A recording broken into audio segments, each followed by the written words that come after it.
Saludos, amados hermanos. Una vez más, Dios les bendiga. Estamos hoy en el Día del Señor, 26 de julio 2020, y continuamos con nuestra serie en Filipenses. Hoy estaremos viendo pasos obligatorios para crecer en la piedad. Y vamos a ir de inmediato a Filipenses capítulo 1, verso 9, para empezar a orar. Dice de la siguiente manera: y esto pido en oración, que vuestro amor abunde aún más y más en ciencia y en todo conocimiento. Vamos a orar para buscar la dirección de Dios. Oremos. Padre bueno, Padre amado, una vez más te damos las gracias por permitirnos ver un día más. Gracias también porque nos permite congregarnos en tu nombre para leer tu palabra, estudiarla y comentarla, lo cual dice que tú eres centro de nuestra vida en ese sentido. No estamos aquí para estudiar la sabiduría de Platón ni de ningún filósofo, sino la tuya, Señor amado. Tú eres quien salva, tú eres quien convence de pecado, y tú eres, oh Señor, quien transforma la vida de la persona. Así que oramos para que tú nos guíes en este estudio y pedimos que, como dice el apóstol Pablo, nuestro amor pueda abundar, pueda crecer, para de esta manera dar gloria a tu nombre y evidenciar al mundo que nosotros somos uno en Cristo Jesús. Tú has dicho que por el amor se conocerán tus discípulos. Así pues te rogamos entonces que tú nos ayude a conocer más de ti, que nuestro amor abunde en ciencia y en todo conocimiento, como tú dices. Oramos para que tú salve a alguno de los que no tienen a Cristo y también nos afirme más en tu camino. En Jesucristo rogamos. Amén. Bien, amados hermanos, como una introducción, pudiéramos decir que la preocupación del apóstol no era solamente, o no se observa solamente en la predicación y en la enseñanza de él y en sus milagros, sino que vemos la preocupación del apóstol por la iglesia en las oraciones que él hacía.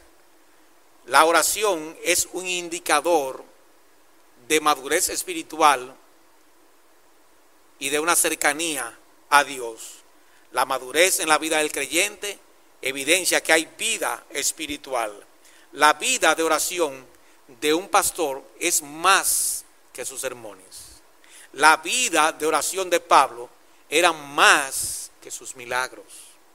M. Pons, un santo del pasado, dijo: hablarles a los hombres de parte de Dios es una cosa grande, pero hablarle a Dios a favor de los hombres es aún mayor. Termina la cita. Y en ese mismo sentido, otra persona dijo que la oración es el lugar donde las cargas cambian de hombros. La pasión que nos consume se reflejará en nuestras oraciones. Un ser egoísta, una persona centrada en sí mismo, una persona centrada en sus propios intereses personales, siempre va a producir oraciones egoístas. Sin embargo, una persona centrada en la gloria de Dios va a producir oraciones centradas en Dios y en el bienestar de su prójimo. Hoy vamos a ver pasos obligatorios para crecer en santidad. Y cuando vamos a Filipenses 1:9, dice: y esto pido en oración, que vuestro amor abunde aún más y más. Lo primero para crecer en una vida de piedad es que necesitamos crecer en amor. En la fe cristiana se observa que el amor de Dios por los hombres, el amor de los hombres por los hombres y el amor de los hombres por Dios es la polea de la fe. El amor es lo que mueve todo. El Dios de las Escrituras no solo ama, sino que Él en sí es amor, según 1 Juan 4:8. Notemos algo con relación a ese amor. Habíamos dicho que si observamos la vida del apóstol Pablo, su vida de oración es más que su vida de milagro y su vida de predicación. Vamos a ver qué él dice en Gálatas 4:19 con relación a lo que estamos diciendo. El amor es una realidad cardinal del Evangelio. Mire lo que dice Gálatas 4:19. Hijitos míos, por quienes vuelvo a sufrir dolores de parto, hasta que Cristo sea formado en vosotros. ¿Qué es lo que Pablo está diciendo? ¿O cuál era la acusación que tenía con los Gálatas? Él está diciendo que desea o que tiene dolores de parto hasta que esa iglesia sea formada conforme a la imagen de Cristo. La idea que viene el apóstol Pablo es como la de una madre preocupada porque ha parido un hijo deforme. Y una persona deforme es hasta desagradable verla. Para Pablo, los Gálatas eran deformes. No tenían la forma de Cristo. Por supuesto, la acusación es en el sentido espiritual. Y él habla de la preocupación que tiene la madre, como de que esos hijos vuelvan al vientre para ella reparirlo de nuevo de una manera que tengan una forma normal. Y ese es el deseo de Pablo, como que ellos vuelvan a ser paridos nuevamente para que traigan la forma de Cristo, porque eran deformes según la mente de Pablo. O sea, en cierto sentido, no parecían cristianos, y esa es la preocupación del apóstol Pablo. Pablo no se centraba en sus deseos particulares y personales, sino que siempre estaba al tanto de la iglesia, de que la iglesia debía de estar como a Dios le agradaría. Así que Pablo compara a estas personas, a esos hermanos, con personas deformes. Y si llevamos eso al día de hoy, veríamos que la preocupación es prácticamente la misma o quizá mucho más grande. La deformación en un sentido espiritual es algo que prácticamente caracteriza a la iglesia de hoy. Ahora, una pregunta. Ya estamos viendo que el amor es necesario para crecer en la piedad o en la santidad. Pero ¿cuáles son las características de ese amor? Bueno, primeramente, el amor que nos lleva a crecer en santidad es un amor sacrificial. Y decimos que es sacrificial porque la palabra amor que aparece en nuestro texto es la palabra ágape. Esto os pido en oración, que vuestro amor, ágape, el amor sacrificial, abunde más y más. Mire por favor 1 Juan capítulo 4 verso 10. Dice: en esto consiste el amor, no en que nosotros hayamos amado a Dios, sino en que Él nos amó a nosotros y envió a su Hijo. Ahí está el sacrificio. Envió a su Hijo en propiciación por nuestros pecados.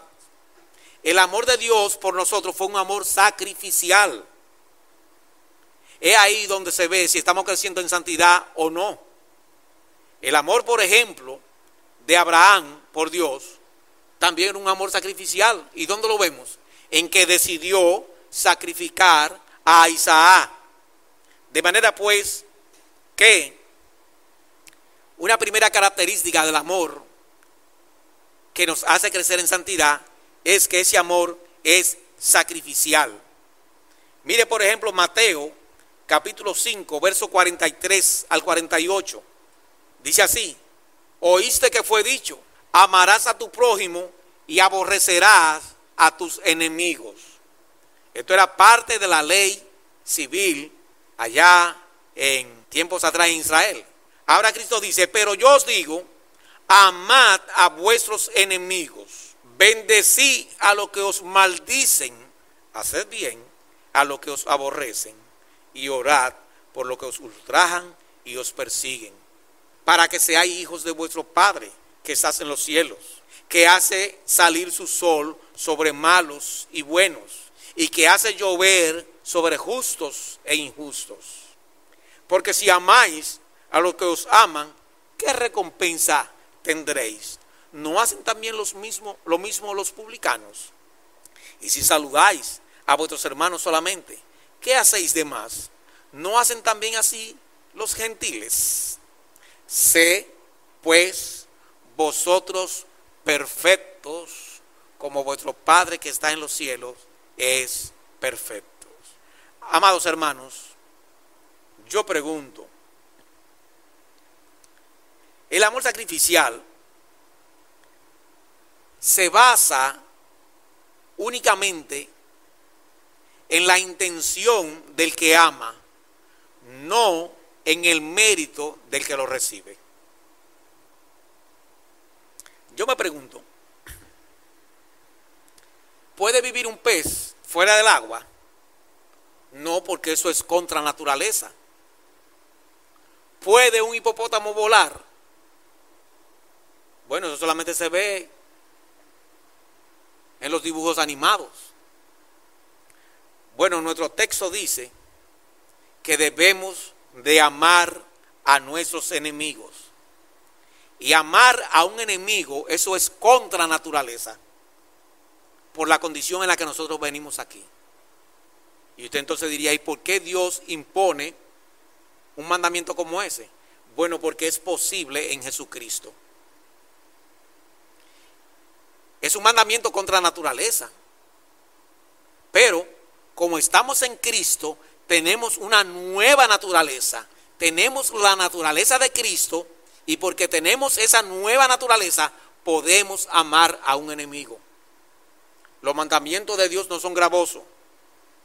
Lo que Él nos pide a los cristianos, lo podemos llevar a cabo. Lo que yo estoy diciendo es que una persona en su condición normal, o entiéndase, una persona que no tiene a Jesucristo, no puede amar a un enemigo. En el caso nuestro sí. Y pudiera dar muchísimos ejemplos, pero voy a dar uno solo, el caso de Esteban. Cuando a Esteban lo están apedreando de una manera injusta,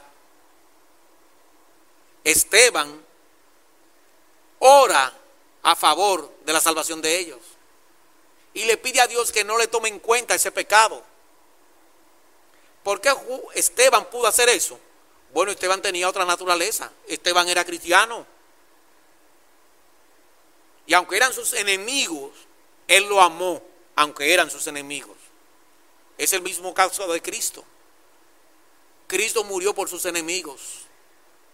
Nadie era amigo de Cristo antes de conocer a Cristo. Amamos a Dios porque Dios nos amó primero, porque Él nos buscó, nos justificó, nos santificó, cambió nuestra naturaleza y ahora podemos dar una respuesta de amor a Él. Pero antes estábamos incapacitados. Este amor no se basa en sentimientos emocionales. No es porque Él nos vio atractivo. No es como el amor erótico. El amor erótico viene porque vemos ciertas cosas atractivas en la otra persona que nos mueven a amarla o a amarlo. Pero el amor sacrificial no ve nada atractivo en la otra persona. Pregúntese qué Dios vio en usted. Lo único que vio en usted y en mí fue nuestros pecados. Así que la razón por la cual Dios no ama, eso no lo sabe nadie. Si sabemos que Él nos ama, porque lo dice la palabra. Ahora, ¿por qué nos amó? No vio nada atractivo en nosotros. Este amor, de nuevo, no se basa en esos sentimientos. Es un amor de origen divino. Y en ese sentido, los escribas y fariseos insistían mucho en sus derechos y en la venganza.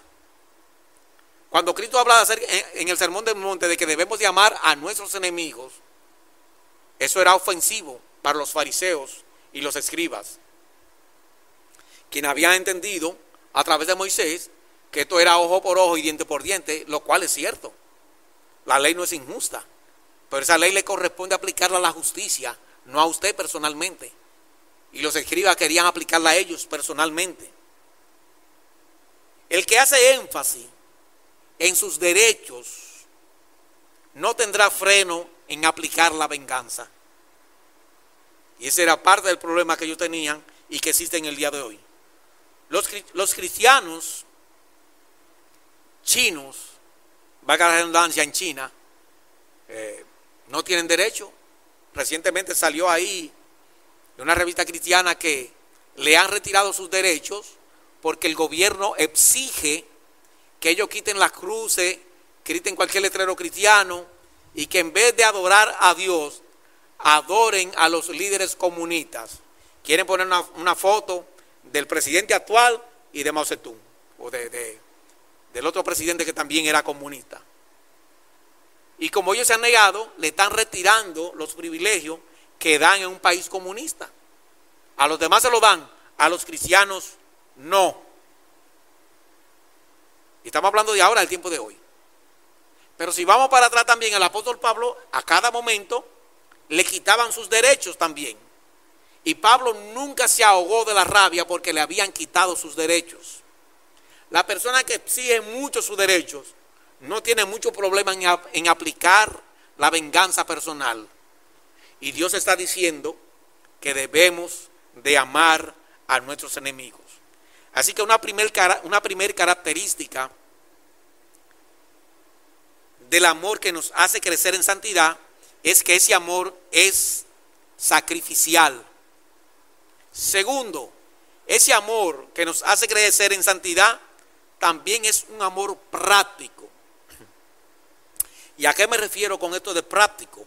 Mire el libro de Juan, capítulo 13, verso 35.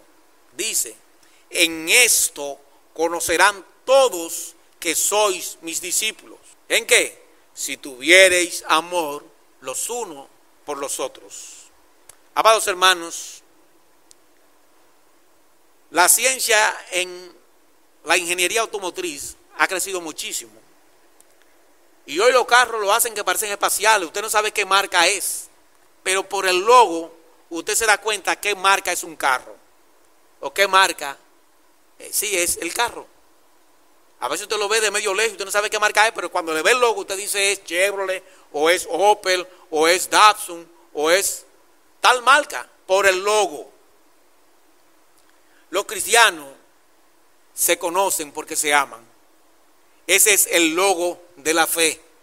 Los cristianos se aman. Ese es, de nuevo, nuestro logo.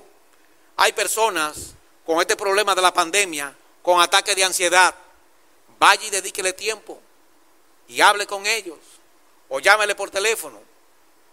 Hágase sentir a favor de esa persona. Otros están deprimidos. Vaya y comparta la palabra con ellos. No todo el mundo tenemos el mismo grado de fe. Los problemas no nos atacan o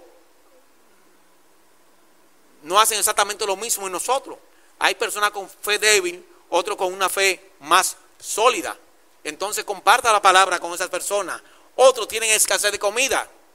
Vaya y comparta la suya, creyendo lo que dice la palabra, que aunque la harina se acabe y el aceite escasee, Dios va a proveer. Eso es lo que Él ha hecho durante toda la historia. Así que ese amor del que habla la Biblia es un amor práctico, no es un amor teórico. Tercero, el amor sacrificial es una decisión. Y ya esto lo hemos dicho en muchas otras ocasiones. Pero a causa de nuestro pecado, tenemos que estar repitiendo lo mismo. El amor sacrificial es una decisión que tomamos. Y ya hemos dicho que ese amor no se basa en el atractivo de la otra persona. No se basa en amiguismo. Mire un ejemplo.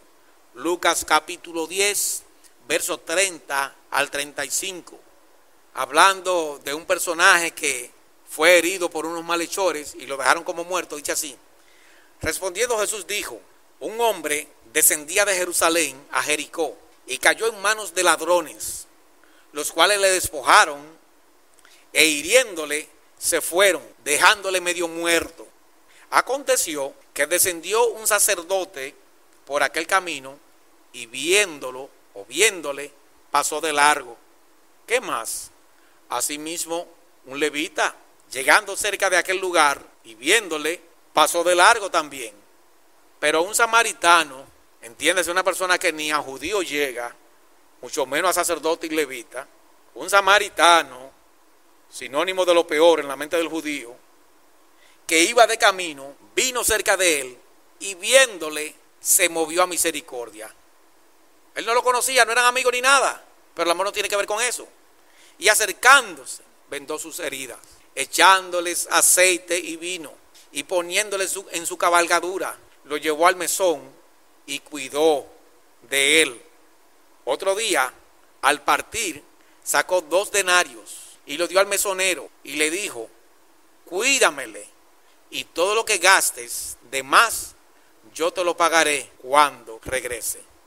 Amados hermanos, de nuevo, el amor es una decisión.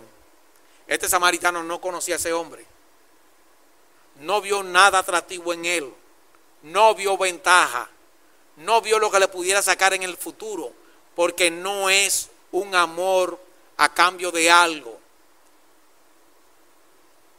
El amor ágape, el amor sacrificial, es un amor que se basa en una decisión que debemos de tomar. Pensemos, por ejemplo, en los divorcios de hoy, que de hecho están muy de moda en las iglesias. ¿Por qué se divorcian las personas hoy? Es increíble. Hay personas que se divorcian por celos. No pueden demostrar nada, pero tienen celos y se divorcian. Otros se divorcian porque se sienten aburridos de su pareja. Otros se divorcian porque hay falta de comunicación. Pero si hay falta de comunicación, lo que hay que hacer es hablar más. Hay otros que se divorcian porque el amor se extinguió. Oigan bien, pero si se extinguió, lo dejaste tú y tu pareja extinguir. Otros dicen que se divorcian porque ya no hay pasión. Otros porque ya no hay tolerancia. Otros porque hay pobreza económica. Hay otros que se divorcian porque ya no piensan iguales. Y otros se divorcian hasta por competencia profesional. O sea, si la esposa gana más que el esposo se siente ofendido. Y si el esposo gana más que ella, también ella se siente al menos. Porque ahora son iguales en todo. Y hasta por competencia profesional se divorcian. De nuevo, el amor es una decisión. Ahora bien, ahora que hemos hablado de divorcio, y de hecho la tasa de divorcio está tan alta aún en la iglesia de Cristo, ¿hay antídoto contra el divorcio en la Biblia? Bueno, vamos a ver Efesios 5, 21 al 25, para que veamos que prácticamente con 2 aspirinas el problema se resuelve. Efesios 5, 21 dice: someteos unos a los otros en el temor de Dios. Preguntamos, ¿quién se somete a quién? El verso 22 responde: las casadas están sujetas o sometidas a sus propios maridos como al Señor. ¿Y qué es esto? O sea, en todo aquello que no contradiga la palabra, debe de someterse. Ajá, ¿y cuál es la razón? Porque el marido es cabeza de la mujer, así como Cristo es cabeza de la iglesia, la cual es su cuerpo y Él es su Salvador. Así que, como la iglesia está sujeta a Cristo, así también las casadas lo están a sus maridos en todo. Pregunta, ¿y qué entonces de los maridos? ¿Cuál es su responsabilidad? Bueno, maridos, amad a vuestras mujeres, así como Cristo amó a la iglesia y se entregó a sí mismo por ella. Cuando un hombre, un esposo, ama a su esposa, parecido o igual a como Cristo amó a la iglesia, esa mujer se va a someter y van a hacer un matrimonio feliz. Así que el problema es que la mujer por su lado no se quiere someter y el hombre por otro lado, como su amor era un amor interesado, era un amor erótico y ya la mujer cambió, ahora ese amor coge y se apaga. Pero el amor sacrificial no está amparado en el físico de la persona. Yo le pregunto, ¿qué físico tenía usted cuando Dios le amó? ¿Qué físico tenía el hombre que estaba ensangrentado cuando el samaritano se encargó de los gastos de él y de su cuidado? El amor sacrificial no tiene que ver en cómo la otra persona se ve. Tiene que ver en que Dios me manda a amarle y como yo amo a Dios, debo de someterme a su palabra. Ya eso es todo. De manera que cuando una persona ama a su esposa sacrificialmente y la esposa se somete al esposo, no va a haber divorcio. La idea que tiene el mundo del amor gira en términos de intereses propios, aun si se tratara o si se trata de apoyar una causa justa o a favor de otros. Por ejemplo, recientemente ya pasaron las elecciones. Teníamos 2 empresarios haciendo obra de caridad en medio de la pandemia. Pero en República Dominicana tenemos muchos empresarios, pero solamente 2 estaban haciendo obra de caridad. Y qué coincidencia, los 2 eran candidatos a la presidencia de la República. Los 2 eran candidatos a la presidencia de la República.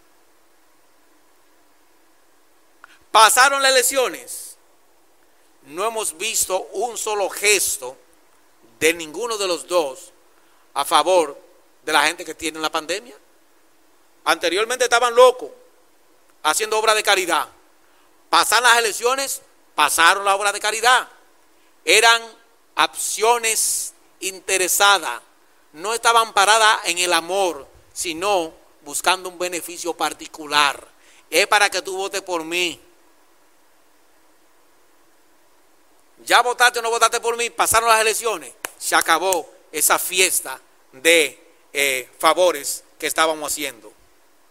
Ese es un amor interesado, pero ese no es el amor del que habla la palabra. Por otro lado, el amor sacrificial es un amor que crece y abunda. Miro de nuevo el verso 9, como dice: y esto pido en oración, que vuestro amor abunde aún más y más en ciencia y en todo conocimiento. Abundar viene de su palabra original, que encierra un concepto que significa rebosar profundamente. El versículo está en tiempo presente, indica un progreso continuo. El amor ha de crecer y abundar. Según los científicos, la segunda ley de la termodinámica o entropía establece que toda la materia y la energía del universo se encuentran en un estado permanente de entropía. Esto es proceso de continua degeneración y deterioro. ¿Por qué? La energía utilizable es inevitablemente usada para la productividad. En el proceso, la energía utilizable es convertida en energía inutilizable. O sea, esa energía no se puede usar 2 veces, o como llamaríamos, reusar. La entropía es definida como una medida de energía inutilizable dentro de un sistema cerrado. Por ejemplo, en este caso el universo. A medida que la energía utilizable decrece y la energía inservible aumenta, la entropía también aumenta. La entropía es un indicador del caos de un sistema cerrado.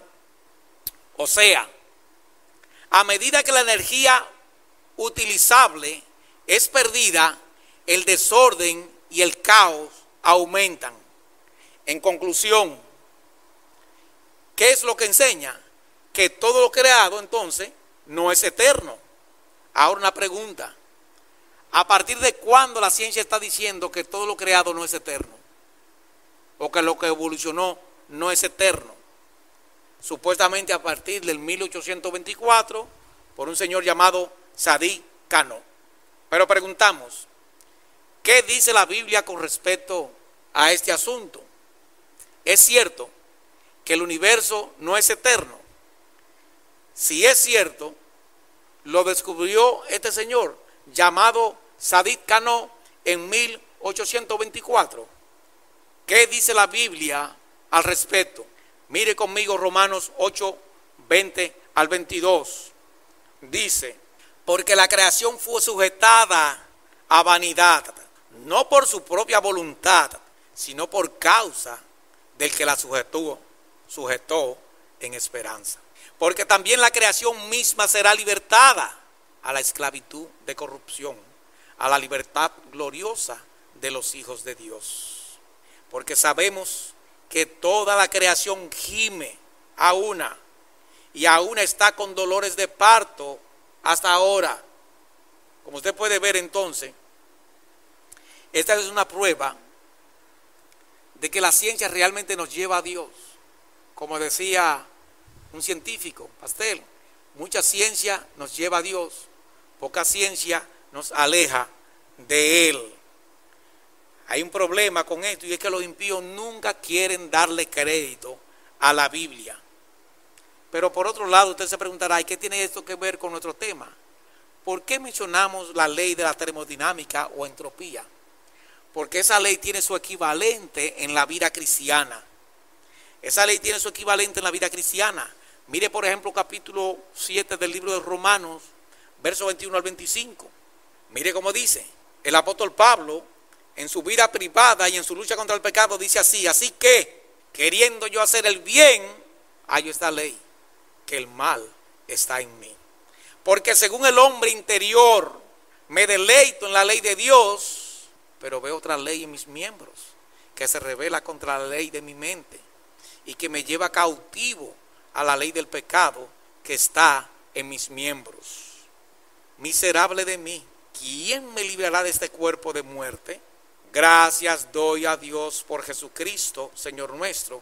Así que yo mismo con la mente sirvo a la ley de Dios, mas con la carne a la ley del pecado. Hay una entropía dentro de nosotros, gravitando en contra nuestra, peleando en contra nuestra.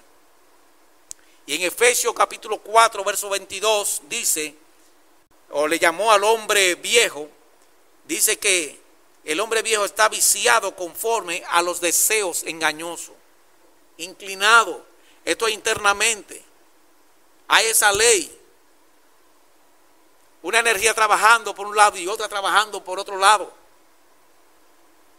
Hermanos, que hemos visto, vimos pasos obligatorios para crecer en santidad. Y vimos solamente un paso, el amor. Ahora cuando detallamos, vimos que el amor tiene cierta característica, que ese amor que nos hace crecer en santidad es un amor sacrificial, es un amor práctico y que también es una decisión. Es una decisión. Y a manera de aplicación, vamos a hacernos algunas preguntas. Primero, ¿cómo anda nuestro amor en nuestro matrimonio? ¿Está creciendo nuestro amor en el matrimonio? Esa es una pregunta que debemos de hacernos. Porque si bien es cierto que la sociedad no quiere escuchar nuestras predicaciones, que por lo menos se han bendecido observando nuestros matrimonios. Cuando Cristo fue atacado por los fariseos, él le decía, ¿por cuál obra me atacan? Y dijeron, no, por ninguna. Tú eres intachable. Tú eres más que Daniel. El problema tuyo es que tú te haces Dios. Fue por un asunto de doctrina, no por la vida de él. Debemos de vivir de tal manera que el mundo sea atraído a los pies de Cristo por la manera como vivamos. Y en un mundo donde no se cree en el matrimonio, un matrimonio estable, creciendo en amor, sería un fuerte golpe a un mundo que vive en contra de Dios. Otra pregunta que debemos de hacernos es, ¿cómo anda nuestro amor hacia los hermanos? ¿Está usted dedicando tiempo? ¿Saca usted tiempo para llamar a aquella persona que usted sabe que están enfermos o que perdieron sus empleos o que viven de una economía informal? Usted sabe que el que vive de la economía informal en estos tiempos la situación ha bajado. Usted llama a esa persona para ponerse a la orden. Preguntémonos también entonces cómo anda nuestro amor hacia los hermanos en la fe. Y a las visitas que están con nosotros, le decimos, porque estamos hablando del amor, que la prueba más grande del amor sacrificial y de que Dios nos ama es que dio a su Hijo para que todo aquel que en Él cree no se pierda, mas tenga vida eterna. Dios ha demostrado su amor entregando su Hijo a favor nuestro. Nosotros somos los que hemos mostrado soberbia al rechazar ese sacrificio que Él ha hecho. Y esa soberbia, ese rechazo al Evangelio, es lo que llevará a la persona por una eternidad al infierno. Nota, dije que llevará, porque la oportunidad está. Cristo dice, el que a mí viene yo no le echo fuera. Si tú te arrepientes de tus pecados, entrega tu vida al Señor y le acepta como Señor y Salvador de tu vida, Dios te garantiza que Él te salva. Así que te invitamos a que medite en el sacrificio de Cristo y el deber ahora que tú tienes de aceptar esa salvación de manera gratuita, porque ya Cristo pagó. Quiera Dios que tú seas convencido de que fuera de Él no hay forma de agradar a Dios y de llegar al cielo. Que Dios le bendiga. Vamos a orar nuevamente. Padre, nuevamente te damos gracias, porque a través de tu palabra podemos evaluarnos. Podemos evaluar nuestro matrimonio, podemos evaluar nuestro amor hacia los hermanos, podemos evaluar nuestro amor hacia ti, ya que tú nos estás enseñando que el amor a Dios es sacrificial. Ayúdanos, Señor, a sacrificar nuestra vida para agradarte a ti. Abraham quiso sacrificar a su hijo para agradarte y no lo sacrificó porque tú lo frenaste, pero él demostró que te amaba a ti más que a Isaac. Señor, nosotros te rogamos que tú nos ayudes a tener un amor parecido por lo menos al de Abraham. Un amor donde estemos dispuestos a sacrificar todo para honrarte a ti. Señor, que tú gastes nuestra vida a tu gusto y antojo. Y concédenos también, oh buen Dios, que nuestras vidas sean de motivación para que este mundo pueda abrazar el Evangelio de Jesucristo. En Cristo Jesús oramos. Amén.